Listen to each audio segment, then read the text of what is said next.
everyone, welcome to Otaku Talk. It's me, your boy, your host, OD, and today we'll be reviewing and analyzing chapter 1071 of One Piece. Man, I've been saying this for weeks upon weeks upon weeks, but it is a phenomenal time to be a One Piece fan. Just every chapter we're just getting so much exposition, so much plot development, so much movement in the world that is One Piece, and honestly, I couldn't be any more here for it. If this is your first time on the channel or you've been here before but haven't done so already, would greatly appreciate it if you could do your boy a solid, like, share, subscribe, would mean the absolute world to me. Anyway, without much further ado, let's get into this review.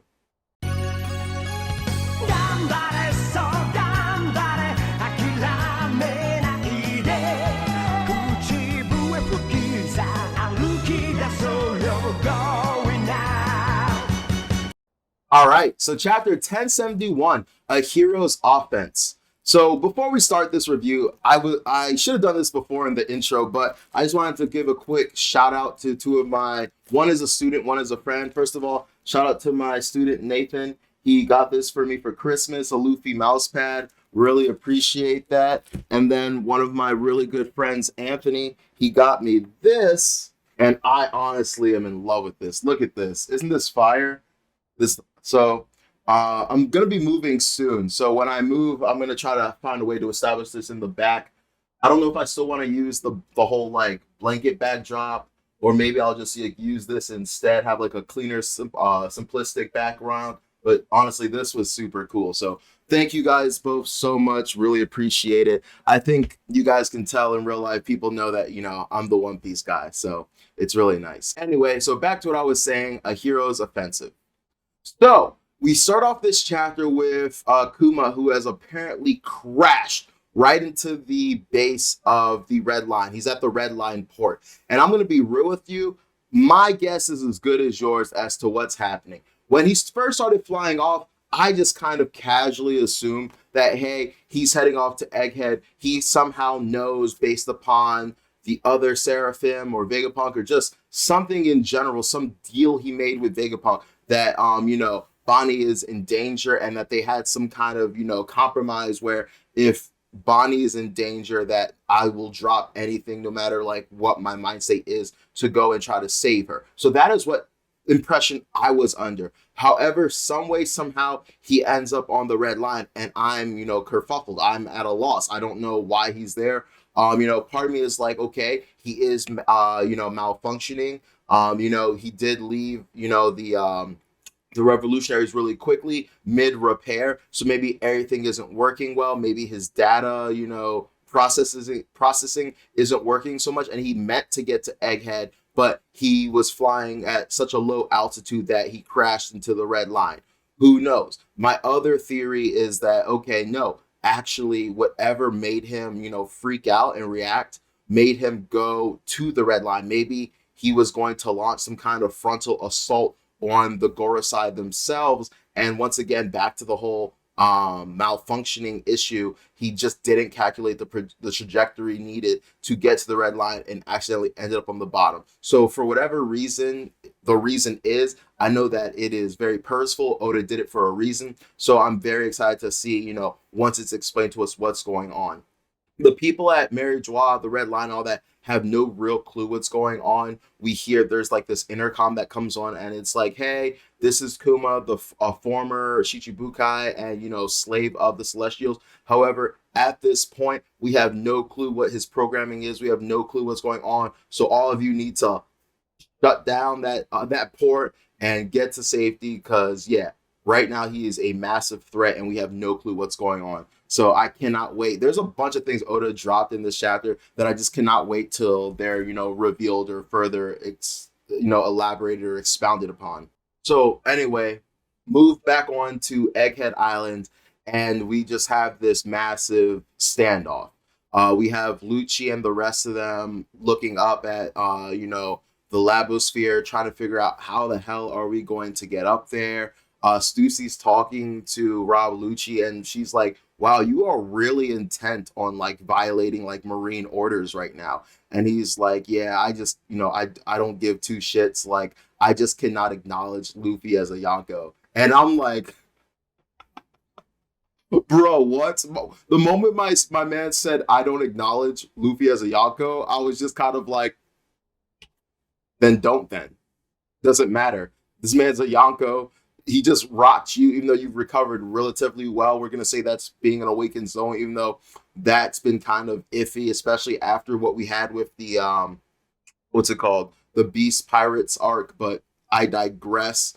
But yeah, that was hilarious because who cares what you think? Also, I just think this speaks volumes to all the people that think that like Rob Lucci is this completely cold-hearted, like logical, tactful dude, which he is. That is a great big aspect of his character. But you cannot tell me, especially after this comment, that there is not an iota of like pettiness and salt in Lucci, where he is like, you know what? Yeah, I'm I'm upset about Luffy. I'm upset about Straw Hat. I said this in my other reviews. There's no way that like this dude jeopardized his like career, gave him his first major L, embarrassed the government on his dime, got away with Nico Robin, all the things that Luffy and the Straw Hats did to, CP9 and Rob Lucci. There's no way Rob Lucci is over it.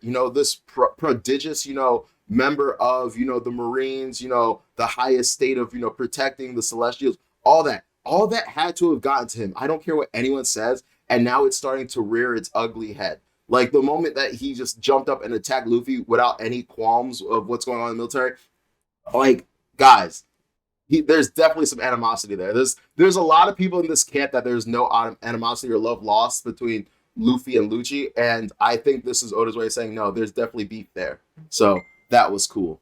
So we see a room, and the Straw Hats are all in there. We have all the different satellites in there, right?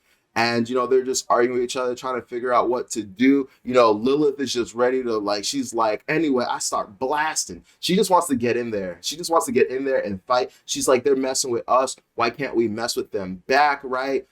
We have all the others, satellites giving their 2 cents. York is just honestly doesn't know what's going on. Pythagoras is like, yeah, I don't see how they could get up here. Not Stella. The number one Logic Shaka, he's just like, now isn't the time for a counteroffensive. We shouldn't be thinking about fighting them. To which is the chagrin of Lilith. Lilith's like, I'm tired of your goody two shoe act, and he's like, I really don't give a damn. So I love that dynamic between all of them. Flare apparently has some great idea for an invention, and I can't wait to see that. I really hope it's something that's going to become that's going to come in use to to Vegapunk and the Straw Hats. So that would be really cool to see. And then we get probably one of the top 3 most exciting things that happens in this chapter. And I'm wondering if this is the lurking legend, or this is just something else, because I've seen videos where we've already met the lurking legend, but I don't know. But long story short, we found out that there is another ally on the island, right? And they're first talking about can we really ask him? We can't do that. And while they're debating, asking him for help, you already see Vegapunk not missing a beat on the Dendemushi, like, hey yo, can you pull up? We need some help. And my man's is just, all I could think about was just a homie getting called up for a pickup game. Yeah, I got you. Say less. Just lacing up his hoop shoes. Let's run one real quick. So honestly, that was great to me. I love that aspect of it. So honestly, this is going to have the community on its head for a long time. I'm gonna be real with you. I have 2 theories right now. One theory is my own. The other theory I read and I thought, oh, that's actually a really cool theory. I think that would be awesome. So the first theory is I think it's Okaku, aka Wang Shi, right? And the reason I think that is that's the most recent person we've heard about that is in this area. They were just at Hachinosu, which is very, very close, according to what we've been told, to these 2 government islands of G14 and Egghead, right? And so it would kind of make sense and stand to reason that once Blackbeard defeated Okaku and Ochaku, however you pronounce his name, and drove him out, because they never say anything about killing him, taking him prisoner, or anything like that. Just that he was defeated. It would kind of stand to reason that he was able to flee and then head over to this island and possibly seek refuge. The only issue I have with that theory is I kind of assume that anyone on Rox's crew is kind of a head ass, like a bad person.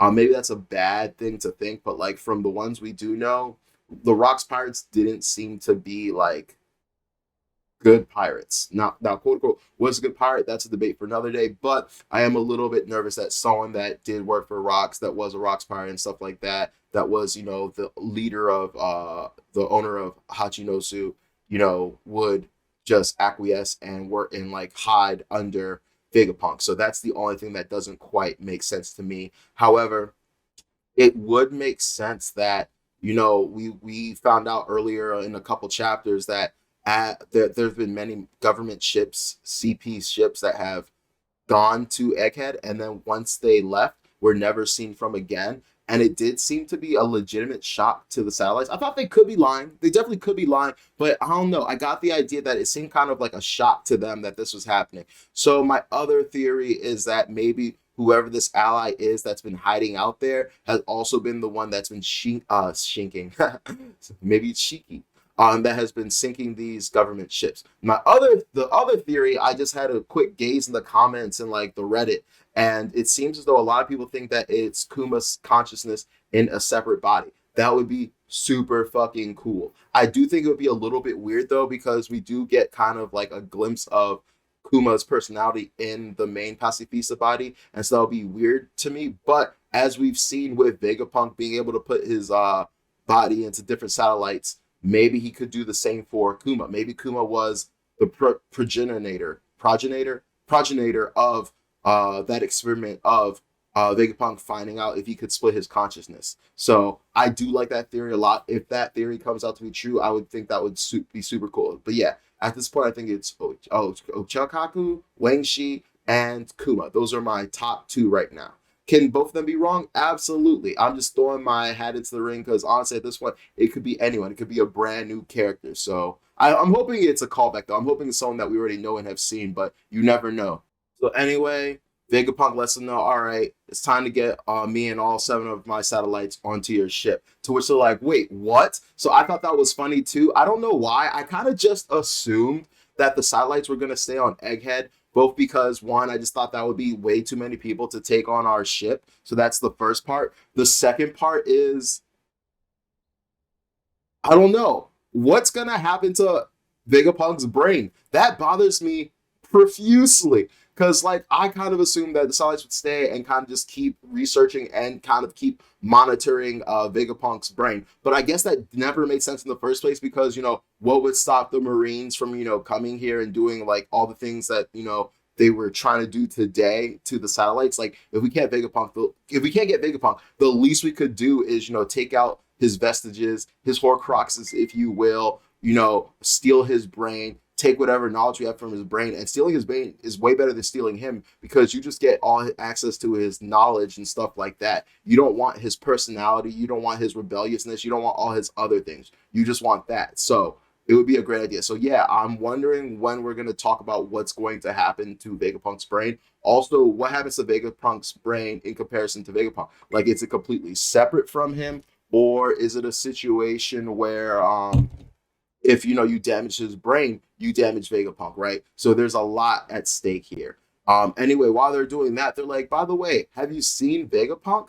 And we look around and he's no longer to be seen and he's being chased by Joribani. Not gonna lie, this scene is super hilarious to me. And we get some more exposition and she's like, just answer my question. Can you change my dad back? Yes or no? And at this point, honestly, I really do feel bad for Joribani. Like, she's just here trying to figure out what happened to her dad, what she can do to change him back. There's obviously a great relationship between them, and I want to learn more about. I can't wait for flashbacks. Can't wait to learn more about their, their history, their relationship, and stuff like that. Why she cares so much, other than, of course, by the merit of that's my fucking father. But like, I'm sure that there was a lot of love. Like we saw that one flashback where he was from what I get, he was a great dad, right? And so basically, Vegapunk says no, but there's a reason for that. And like, if you just give me a second to explain, but unfortunately, that's not how manga works. That's not how shonen works. So we're left in the dark along with Bonnie. But that brings me back to my point earlier. If it was a situation where he put Kuma in a different body, that would make sense. But also, if Kuma was in a different body, why would he need to hide from the government? Or maybe he is the island himself. Maybe he just made him the entire island. That would be super interesting. So there's a lot going on here. This kind of nixes my whole. He kept his memories and data in a backup flash drive or something that eventually would be able to reboot Kuma. That kind of kills that based upon him saying no, and there's a reason for that. I'm hoping that the reason that Vegapunk put that Vegapunk has is somehow directly related to the reason that Kuma is on the red line. So that's very interesting. So something else I wanted to mention really quickly is the fact that I just noticed this the entire time Luffy was fighting Lucci and in Gear 5, Bonnie was asleep the whole time, which I think is really, really important just because a common theme I've been noticing throughout this little mini arc is the idea of like putting respect on Luffy's name as a Yonko. And we just have various individuals throughout this arc that kind of still don't respect Luffy's Yonko title yet. And so I really do think this will be a really, really cool mini arc or whatever, just so put some respect on Luffy. So I think that's what's happening here, and we're gonna get some kind of big like reveal or like kind of like jaw dropping moment from Jewelry Bonnie the first time she sees Luffy in Gear 5, and maybe we'll put some respect on his name, some accolades behind him and stuff like that. Anyway, we go back to the Lavosphere and we find out that someone has sabotaged the Frontier Dome, which by the way was at 100 this chapter. So like last chapter where I was talking about how it's been increasing its like let's just say deadliness, it's like DEFCON level. It was finally at 100 before it quote unquote got sabotaged and shut down. So now we have to figure out who the hell is sabotaging the Frontier Dome. The only person I can think of besides the mysterious ally, which doesn't make sense because he agreed to come help them, is so I don't know. Everyone and their mom wants Lilith to be evil for some reason. And yes, I know she's the evil satellite, but there's this big conspiracy in the fandom that like she's gonna betray them, she's gonna turn on the satellite. She was going to be the one that gave the pacifista the Seraphim Pacifista orders to like. There's a lot going on, and I honestly just don't see it.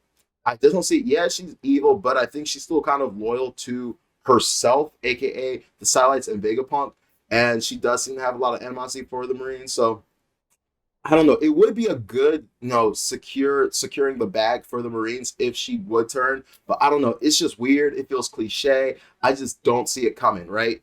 But someone I completely forgot is also on this island is Caribou, right? Now, my only issue was, would Caribou have the required knowledge and intelligence to take down the Frontier Dome to, actually sabotage Vegapunk's work? Who knows? Maybe it was something as simple as, you guys ever watch those Saturday morning cartoons back when we were little, and in order to open a door or like do something, you would just like shoot the control panel or like pour water on it or something, and it would magically like do what you wanted it to do. So maybe it was a situation like that where Caribou just turned into a swamp, short circuited the circuits and the wiring for the Frontier Dome, and the Frontier Dome doesn't work now. Who the hell knows? That's just my theory, right? And so they're freaking out. They're like, oh my God, we're defenseless now. Like, what are we going to do? Luckily, the CP0 and Rob Lucci are equally as, concerned and nervous because they're like, we could go up now, but it seems like a trap. Why would they just randomly take down all the defenses? So I'm kind of happy that this is working in their favor. Not really, but the paranoia is making, the CP0 and the Marines there wait a little bit to attack, right? So anyway, this was an order he had last chapter, but Lucci is continuing the order of destroying any ships that they see on the island, getting rid of any and all means of, escape for Vegapunk and the Straw Hats.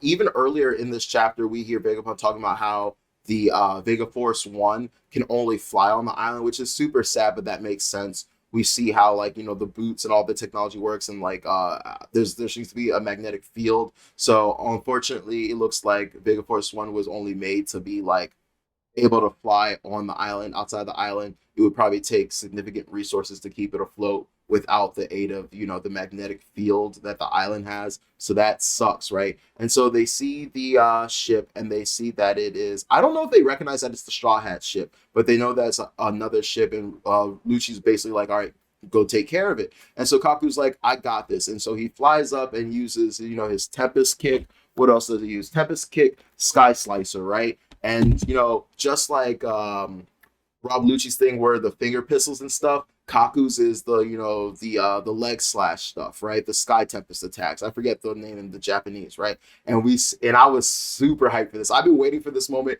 this entire like quote unquote raid, invasion, whatever you want to call it, right? And my boy Zoro is just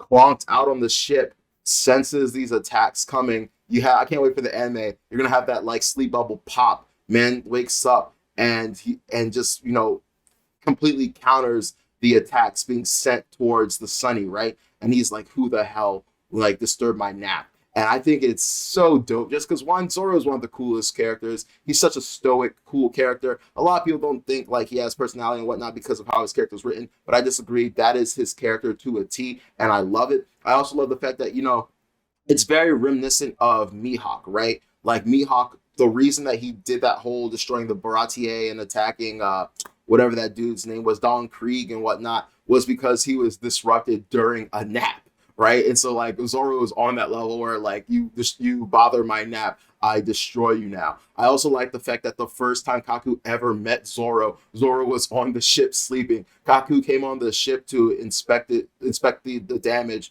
to see what repairs would need to be made. And Zoro saw him, but like was kind of in a sleep daze and thought it was Usopp, right? So I think that was hilarious. I think it would be hilarious if like I like the fact that Kaku immediately recognizes Zoro, and it would be hilarious if like next chapter like Zoro's like Usopp, like that would have me completely weak. Now the fact that Kaku is there and we know that Rob Lucci is right under, I'm hoping that's going to be one of those things where Zoro just immediately hits him with a sword attack, immediately knocks him out or knocks him back. And because Brook is there, Brook takes on Kaku instead because, in my opinion, Zoro should just be so much far ahead of Kaku, unless it's a situation where we had like Lucci where Kaku is also either awakened or reach, almost the pinnacle of his Devil Fruit and his Rokushiki skills too, and for some reason can hang with Zoro. Not defeat Zoro, but like hang with him until Zoro's like, okay, I'm done playing Slash.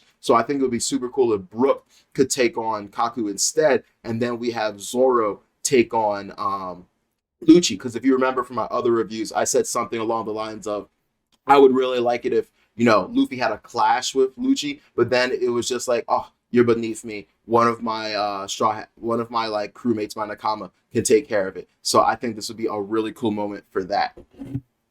Now we're at the end of the chapter, and we have my two probably favorite. Well, my one. My all right, these are great parts. I want to say my favorite parts because I don't really care for the Kid Pirates, but we see the Kid Pirates. They're just sailing, and he's being told by Killer, "Hey, we've reached an island. Do you want to go on board? Also, there's some like giant fish here, right?" And so Kid's chilling. He's like, "What do you mean? Do I want to explore? Has there ever been a time where I haven't wanted to explore a new island we came across?" And Killer's like, "Yes, I'm hip, but this island's a little bit different. This is Elbaf, the home of the giants." And you just see Kid get excited. As the reader, there's a smile on my face because, oh snap, we're finally at Elbaf. Now I'm a little bit like upset and flustered because I wanted to experience Elbaf with the Straw Hats. So I'm really hoping that we don't get anything with the Kid Pirates. I was really hoping that Elbaf was going to be a very important arc for the Straw Hats and such. So maybe we'll eventually get here. I'm wondering if Kid will have got moved on by then, or if he'll still be, hanging around, right? But yeah, this is some great progress, and I'm very curious as to what the Kid Pirates will accomplish while they're in Elbaf. I hope they don't take anything that the Straw Hats need or learn anything, or create a fuss so that when the Straw Hats get there, that they're not met with aggression and vitriol, right? Even though I do think that as of like with all the things Straw Hats have accomplished and all the alliances they've made with like the new giant pirates, I think that pretty much everyone in Elbaf loves them, especially if Saul is still there. So we'll see. But that is a very, very, very exciting point in like the world building and plot progression going on. And finally, the my, one of my favorite parts of this chapter, just because I love this dude. My boy Garp shows up, right? And at first I was super confused because I'm like, fuck, are they sending Garp over to Egghead and he's over at G14 to get, soldiers to go? But then Dahl is like, we can't send any soldiers. We're already on our way to Egghead. And I was like, wait, what's going on? And then we find out my man Garp is trying to go to Hachinosu. Because at first they're like, how you gonna like declare a war on a emperor without the government's permission? And I was like, oh shit, he's going to fight Luffy. I was like, this is kind of fucked up, but like whatever. But no, he's going to Hachinosu. The emperor he wants to attack is Blackbeard, and this is fucking amazing because if you think about it and if you think about how this family works, when someone important to them is captured, they're going to do whatever it takes to go and get that person, right? And this is exactly what Luffy would do if, Kobe was a pirate. Oh, honestly, I almost kind of would expect Luffy to do it even now, right? And so Garp is like, fuck it, I'm on my own. I'm going to go to Hachinosu and I'm going to get Kobe back. I'm going to go into the den of an emperor and fight and get this dude back. That is insane to me and crazy. And I cannot wait till it happens. Also, the part I'm most excited about is one, first of all, I know that Garp is a vice admiral, but that's only on paper. He was supposed to be an admiral several times, and he personally turned down that decision. Also, he's one of the few people that has ever been acknowledged by Goldie Roger. So we know this dude is powerful. He's old now, so he's not quite in his prime, but we know this dude is still powerful as hell. Also, up until this point, there has been almost never a point, except for maybe when he was about to hit Akainu, when we've ever seen him fight at full power, just because there's just been so many situations where he's been on the opposite end of things where he's like, man, this isn't right. I don't really want to do this. So I'm not really going to try. I'm not really going to put in my best effort. I'm just going to half-ass it. This is finally a cause that he's 100% behind. Getting back Kobe, destroying a Blackbeard, a shitty pirate, one that like he didn't get along with. Like I know he got along with Whitebeard. I know he gets along with Shanks. So like this is a time where we're actually going to see Garp in all his majesty. We're at a point in the story where Oda doesn't have to hide people's abilities so we can be surprised now. So we might actually be seeing Garp go all out in all of his combat moves and all of his hockey prowess. And I am so fucking here for it. And so like, yeah, that was exciting. I just love where Dahl's like, did you get permission from like the top brass? And like, Garp is like, why would I need to do that? And that just goes to show how hard Garp is, because she's like, how long have you been a Marine that you can say that kind of thing? Because we know that they are strictly about law and order, and anyone that disobeys them is severely punished.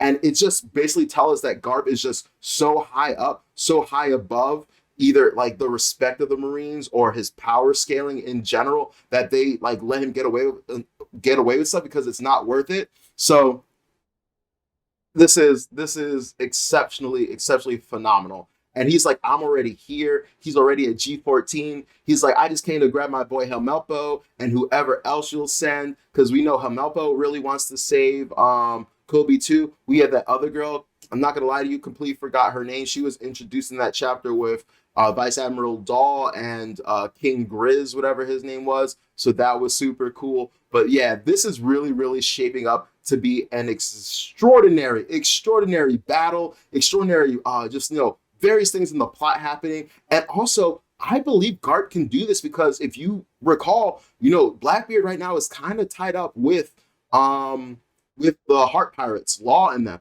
Now, we don't really have a sense of time, but I just want to believe that they're not done with the Law. They were lying in wait for the Law Pirates, somewhere completely separate. So I just kind of want to believe that there's no way that they're going to get back to Hachinosu in time. So this is a great weak point period for Garp to go in and get Kobe. If there's ever a time to do it, it is right now, while Blackbeard, the Sniper, Jesus Burgess, and the rest of them are away. I know there are still some people in Hachinosu, but I don't think it's anyone that Garp won't be able to handle. Also, another thing that's happening in the background that you don't really think about is the fact that the Marines are being spread thin. We're going to have Marine agents sent to the Red Line because of Kuma. We're going to have Marines sent to Egghead because of Luffy. And now we're going to have Marines sent to Hachinosu because of Garp, right? And we're starting two wars with two different emperors. And so the Marines are really about to be fucking pissed off. They're going to be really, really pissed off about this. And I wonder what their retaliation is, what they're going to end up doing, right?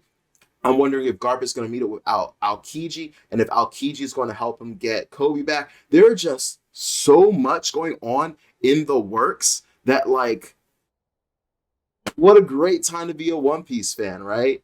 So, anyway, I'm gonna leave it here today just because, like, otherwise I'm gonna just start rambling. I think I covered everything that needs to be covered in this chapter. Maybe more will come to me during the editing process, but I am super happy. Haven't stopped smiling. What a great time to be alive. I don't think we're gonna get a chapter next week. Maybe we will. Not sure. This is that like hectic holiday period of One Piece, but yeah. Hope you guys had a great Christmas, Hanukkah, Kwanzaa, whatever you celebrate. Hope you guys have a great upcoming New Year. And this has been Otaku Talk. It's me, your boy, your host, OD. Please remember to like, share, and subscribe. Have a great New Year and have a great weekend. Take care. Peace.